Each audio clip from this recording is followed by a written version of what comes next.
कि कार्बन उत्सर्जन जो है इंडिया का है वो 0% हो जाएगा। लेकिन 0% कब हो जाएगा? जब व्यक्ति अपना जो एक पेड़ अपने उपयोग के लिए काटे तो उसके दो पौधे लगाए और उसका विकास करे। विकास करने का मतलब ये नहीं कि हमने पेड़ काट कर किताब तो बना दी और फिर हम उसी किताब पर लिखे कि पेड़ मत काटो।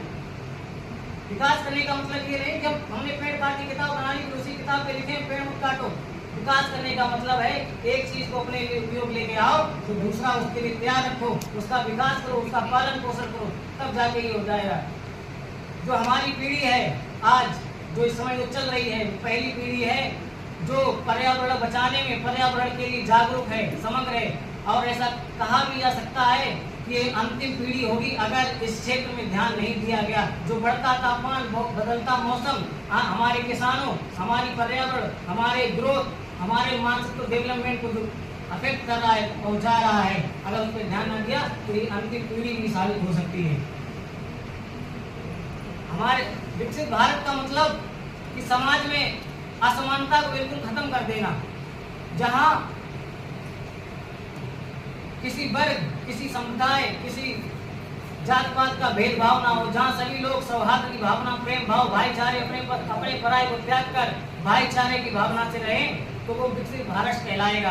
आज हम देखते हैं अगर कोई देश, अगर कोई बेटा बेटी या लड़का विदेश सरजमीन पर ओलंपिक हो या तो कोई भी बड़ा मंच हो यहाँ पर मेडल लाता है तो बड़े बड़े कुछ लोग बात है, या आपने न्यूज़ पेपर में पढ़ा हुआ कि हरियाणा की बेटी ने, यूपी के बेटे ने, एमपी के लड़के ने, ये क्यों नहीं कहा जाता कि भारत के बेटे ने, भारत के समाज के बेटे ने ये हमारे देश का नाम रोशन किया? ये कब तक कहा जाएगा? ये कब कहा जाएगा? जब जिस दिन ये कहा जाने लगा समझ लेना भारत विकसित राष्ट्र बन गया। विकसित राष्ट्र बनाने के लिए हमें सड़कों पे नहीं चलना पड़ेगा, हमें अपने माइंड को विकसित करना पड़ेगा। जब अपनी सोच बदलेंगे तब भारत जल्द ही विकसित राष्ट्र बन जाएगा।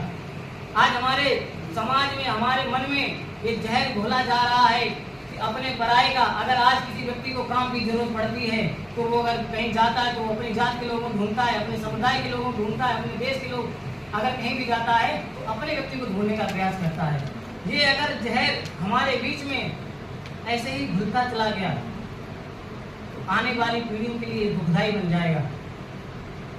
आने वाली पीढ़ियों के लिए दुखदाई बन जाएगा कि यार मक्तल से हरहाल गुजरना होगा, यार मक्तल से बहरहाल गुजरना होगा, हम बच गए तो किसी और को मरना होगा। यार मक्तल से बहरहाल गुजरना होगा, हम बच गए तो किसी और को मरना होगा। टाल देने से कहीं मसला हल होता है? एक ना एक दिन तो कोई फैसला करना ही होगा।